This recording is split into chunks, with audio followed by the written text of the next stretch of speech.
Welcome back, everyone, to another episode of the Educational AD.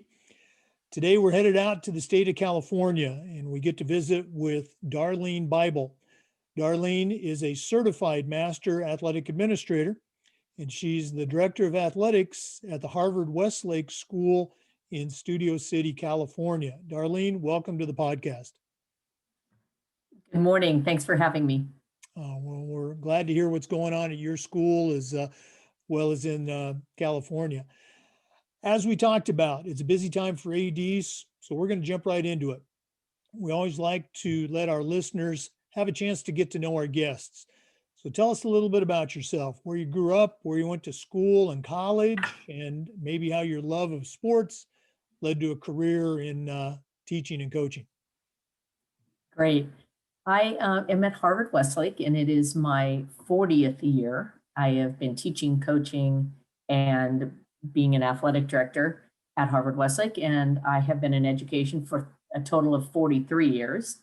Lived in Los Angeles most of that time. There was a short stint that I was in Las Vegas with my family, which is where I actually think I gained my love of swimming, because you had to be in the water if you were there in the summer. I coached for 32 years swimming, coached some other things as well, but mostly swimming. And I was blessed to have some unbelievable athletes to coach. I had a national champion and a 5-time Olympic swimmer, Dara Torres, to coach in high school. It was fantastic.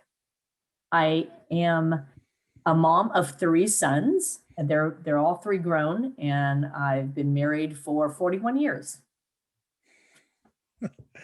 Wow. It's always nice to meet an AD who's been doing this about the same length of time as I have. So congratulations on that.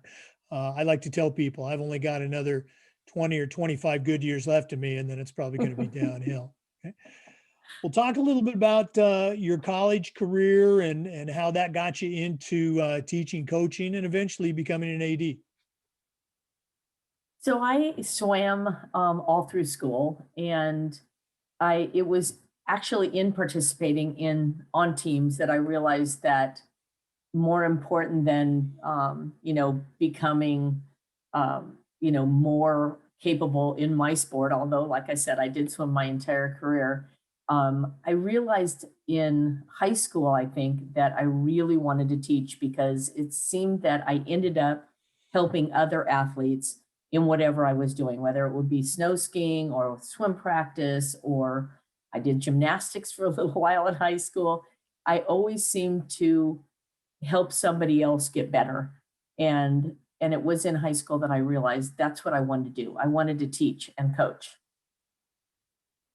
Well, and I coached until 2013, at which point I stopped coaching. Okay. Well, you mentioned, you've been at Harvard-Westlake for virtually your entire career. Share a little bit about how you went from teacher coach to taking on the role of athletic administrator.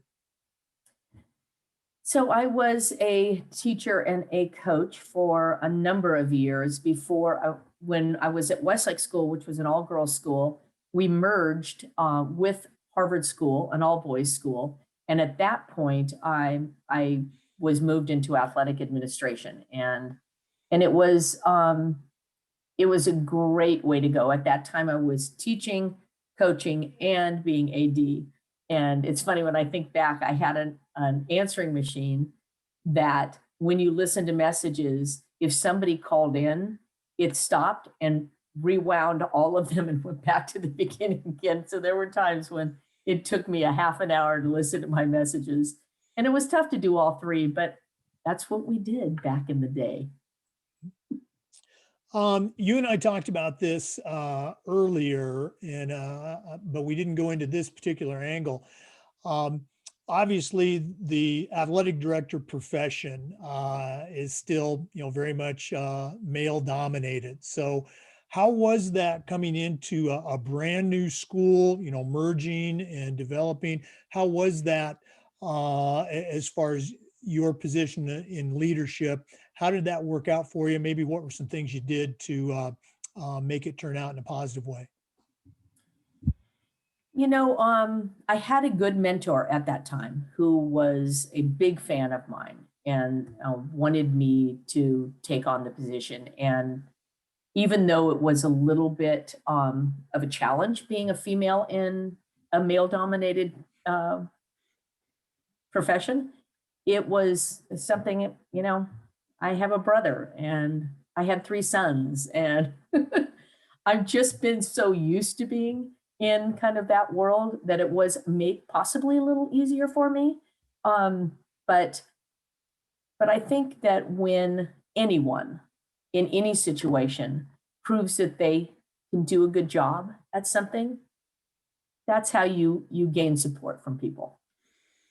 Oh, absolutely. Results speak louder than anything. So, you mentioned mentoring. So let's go down that road. I'm always curious as to, the influences that we've all had because we didn't get here by ourselves. So who are Yes. some of the people that you would consider to be mentors, either teachers or coaches that you had, or maybe people that you worked with or worked for? Whose voice do you still hear in your head when you're talking with your coaches or your kids?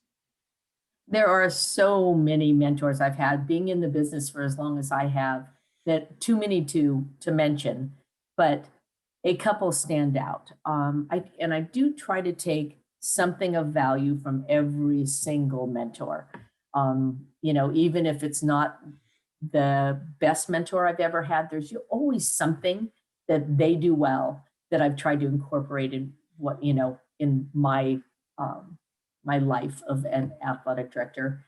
One mentor that I had, who was our first head of athletics. We are set up like a college at Harvard-Westlake, so we have athletic directors in charge of different areas, and our head of athletics set that up. And I think the most important thing I remember that he taught me was to surround myself with excellence. And so it was difficult at first because it means hiring someone who might know something more than you do about something. And as a coach at that time, uh, was difficult to do, but I took it to heart and I reached out and I hired an Olympian to assist me with swim team. And it turned out she didn't know anything about coaching high school, but she knew a lot about competing at the highest level and preparation for that and how to work towards that. And she was a great mentor for the team. The kids just adored her, but she she knew important things I didn't know, and I knew plenty that she didn't know. So it was, you have to put your ego aside to become better yourself by surrounding yourself with excellence. I also had a mentor that was kind of a negative mentor earlier in my swimming career, who used to give us meaningless sets and grueling sets that often did not have any purpose. And so one time I got out of the pool he wasn't on the deck, to ask him, what should I be working on in this set? And he was asleep at his desk. And that kind of formed what I would never do to my kids when I coach them. You don't sit, you don't eat when you're coaching your kids, and you certainly don't go in the office and take a nap. And I never give them sets that don't have purpose, and I never give them meaningless sets. Maybe occasionally something a little painful because they didn't do what they were supposed to do at a competition. But for the most part, it's really nice to teach really bright kids and to tell them why they are doing what they're doing. And so you gain that buy-in, and they trust you, and they are willing to do just about anything for you.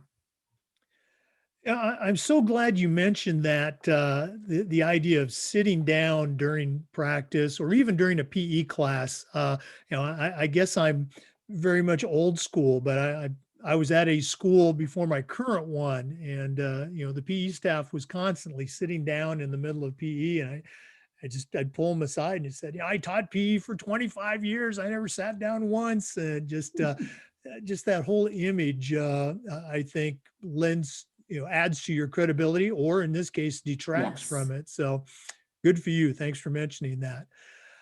Um, Another thing that we talk about in our podcast, or a goal that we have, and I think we do a pretty good job, is this idea of sharing best practices. And you've certainly had your success as a coach and as an AD at Harvard-Westlake. So I'm going to put you on the spot right now. What's one or two things that you would consider are best practices from Harvard-Westlake? What's something that your coaches they do better than anybody in the country? I think that we do a lot of peer mentoring, and we do that in something we call the Monday morning huddle, where all of our program heads get together and they are listening to the director of admissions about how they should get their list together of athlete admissions dreams.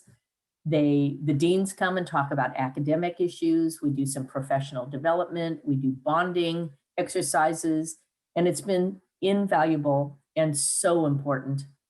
And another thing we do well, I think, is that we created these program heads where if they are ahead of their program, grades 7 through 12, and they do vertical integration. They make sure that they are using the same terms from 7th grade team to as being a senior in high school. And they are in charge of hiring their assistant coaches or their lower level coaches, and they have a coaching budget they're in charge of. They have an operating budget they're in charge of as well. And so that was a kind of a new thing. Usually it's the varsity coach who's the program head, but I've always thought that that was a real important move towards the future. Mm-hmm. I'm glad to hear that you consider that a best practice. We have that at our school where the varsity coach, they're in charge of that whole program, JV, middle school, and we even have some programs that reach down into our lower level. So good to hear that. We're talking with Darlene Bible, Certified Master Athletic Administrator at the Harvard-Westlake School. We're going to take a moment now and thank our sponsors who make all this possible. First, our platinum sponsors, Ephesus Lighting, Gilman Gear, Camp Mobile, Hometown Ticketing, Vital Signs, and Gipper. And especially want to thank our diamond sponsor, Varsity Brands, including BSN, Varsity Spirit, and Herf Jones. Thanks to all of our sponsors for helping to make this podcast possible. Darlene, we have been talking to our ADs about the impact of COVID. And to our listeners, we're recording this on December 3rd. So by the time it airs, hopefully some more positive trends will have taken place. But right now, tell us what's happening as far as return to school academically, as well as return to play for California and in particularly Harvard-Westlake. What's going on out there? Well, the nation as a whole is in a bad spot, but I'd say California is in an equally bad spot. It has not been good. We are running practices, even though we are not doing any in-school academics. We're not in position to do that. We're prepared. We have all of our classrooms socially distanced. We have everything set and ready to go, but we have not gotten to the point where we can do that yet.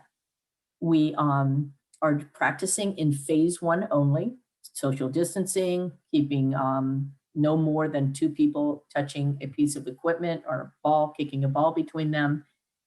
We still have CIF planned to do 3 seasons of sport, but they just recently, yesterday, came up with the new plan of not starting until January. We were going to start some activities in December, but that has moved now to January. But we're keeping, all hope that we'll be able to finish 3 seasons at that point. With you mentioned you have teams that are practicing. Are those the in-season teams, fall, and now we're kind of trickling into winter, or the other teams being allowed to practice? Yes, we are starting with the teams that would start competing first, and juggling where we're doing things. We're not allowed to do anything indoors right now, so we actually have outdoor basketball and outdoor volleyball. We're doing aquatics, we're doing football and field hockey, we're doing cross country. So we're doing everything we can, but it's getting a little old now. I think we've been going about 14 or 15 weeks and we're in phase 1 still. So it's not a lot of as much fun. I think the kids and the parents really appreciate the physical activity, but they want to start competing. They want to start actually scrimmaging. Oh, of course, the kids and the coaches, they want those games. Well, talking about practicing outdoors, what's that old song from when you and I were in junior high? It never rains in Southern California. It just What pours. I got a question for you. With your social distancing and your pods and your masks, have you had any cases of students or coaches that you've had to send home because of a positive test? We have not had anything traced back to our athletic practices. We have, temperature taken every day. They have to show us a safety app that shows that they have a green screen. They've answered a number of questions. And we are keeping the social distancing. We are disinfecting everything, and everyone has to wear a mask at all times except in the pool. Okay, that's great to hear. Hopefully that'll continue for you and for the other schools. You and I had a chance to talk earlier, and you shared some interesting things that your school is doing and your department's doing in this area of social awareness and social issues that we've been talking to the athletic directors about. Go ahead and share with our audience some of those initiatives that you all have started. So the school as a whole has really, really stepped up and decided to, become an anti-racist school. And we have a coordinator and director of DEI, and we have a lot of professional development. We hold a Pollyanna conference at our school where people that are in charge of DEI at their schools all come together and talk about best practices. We all know we can do better. We can always do better. We try to get our coaches to talk to their athletes, to listen to their athletes, to remember to care about their athletes, and to make sure that their athletes know that they care about them, and that anything that they have on their mind that's important to them is something that our coaches can find important as well and to listen to. It's also really important for us during this time to remember about hiring diversity. It's super important to get more women in athletic administration as well. Well, again, you and I had a chance to talk about this, and I'm going to go ahead and repeat it. I'm going to challenge you and any of our listeners. We've been very fortunate on our podcasts. We've had almost 80 of them air so far, and half of them have featured women ADs from around the country. And as my wife's a career teacher and coach. I've got two daughters that had a life in athletics. So I'm not trying to pat myself on the back, but I'm beating the drum for women ADs. So if there's a woman AD out there that would like to be a guest on the episode, or Darlene, if you know of one, please send them our way. We'd be happy to feature them. Okay? I sure will. Let's go and lighten things up a little bit. Another question I've been asking has been, hey, what's your favorite part of the job? And after about 30 or 40 interviews, it was almost always the same answer. Oh, it's the kids. And of course, it should be the kids, because if you don't like kids, what the heck are you doing in athletics? So assuming that you love the kids, and I know you do, what are some other things that have kept you coming back to work every single day at Harvard-Westlake for the past 40 years? What do you love about the job? Well, I also really love mentoring coaches. It has been so rewarding, and I have been going out of my way, especially this tough year, in making sure that I'm following up with how much I appreciate each one of them. We each have our own programs that we oversee. Although, because I am in charge of operations, I do work with all of the coaches because I need to help them with their budgets, their facilities, and all that kind of stuff. But my programs in particular, I always want to remind them that I appreciate them, and I know that they're working hard, and I want to be there for them all the time as well. And the other thing I love about my job is, I've occasionally taken a picture of when I'm working at like 8 o'clock at night. You know how long hours are for us, but most of the time those are at a competition. So I'm sitting somewhere in the base stands at a baseball game or at a basketball game or a tennis match with a sunset in the background. And I say, I'm working right now. And my friends are all quite jealous because what's better than being at an athletic competition when you're working? It's great. That's exactly, my mindset. I'll have parents come up to me and they'll just say, like you said, it's 8 o'clock or 8:30 or even later. And they'll say, oh gosh, I'd hate to have your job. You have to be here so late. And I say, oh no, you got it all wrong. You have to be here to watch your kid. I'm getting paid to, watch these games and hang out with coaches and, have a hot dog and a soda, that great athletic director dinner. But yeah, I'm getting paid to do this. Can't believe it. Okay. Yeah. Um, Darlene, this has been great getting to know you and talking with you a little bit, but we're not done yet. Okay. We always like to wrap up with what we call the athletic director's toolbox. Now, you and I have been doing this for a few years, okay, but right now I'm going to task you with sending out a brand new athletic director on their very first job. But I'm only going to let you put 3 items in their toolbox. What 3 things are going to go in Darlene Bible's athletic director toolbox? Okay. I think that I would first talk about having a strong support system. Super important to have your spouse or your partner supportive of what you do because you're going to be spending a lot of hours doing it.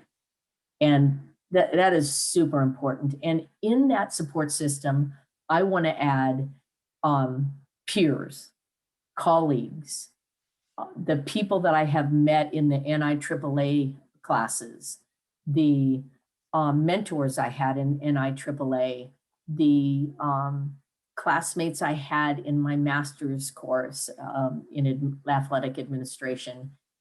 They're all people that I always use to support my ideas and to bounce things off of. And it's super, super important to have that support system. Number 2, I'd go back to that surrounding yourself with excellence. I would say, don't be afraid to hire people who know more than you do about something.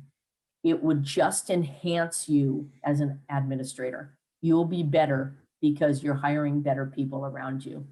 I don't believe in that hire a coach or a person that you can just mold and make something. No, hire someone with some talents that you don't have, something that can really add to you.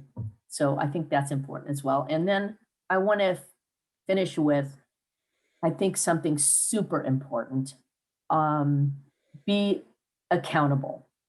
I think that as an athletic administrator, you own the department, and any failure that anyone has in your department is your failure. So you have to be a strong leader and you have to build strong leaders. And you can't just expect, or, if something goes wrong, say it's because of them. No, it's because of you. And it's what you are developing and what you are mentoring and what you are building. And it's just super important to take a.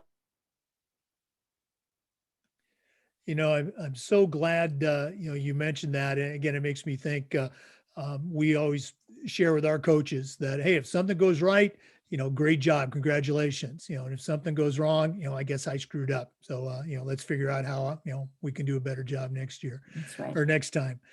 Darlene, if one of our listeners wants to get in touch with you, what's the easiest way for them to reach out? They could email me at D for Darlene Bible, Bible, at hw.com. If you forget that, you can go on the website at Harvard-Westlake School and you can find that information. Right. And I would encourage you to go onto that website. They do a great job of, promoting and sharing all the things that their athletic department has to offer. Great athletic director or a great athletic department site for any school. Darlene, thanks again for coming on today. Best of luck with all things California related as we move forward. And I hope to see you in one of the NIAAA activities that's coming up for us next week. You will see me. That is one of my favorite things to do. So I will be at the conference and I hope to see you there as well. Okay. To our listeners, remember these Zoom interviews are also being uploaded to the FIAAA Educational Athletic Director YouTube channel. Thanks again for listening. Come back again next time for another episode of the Educational AD.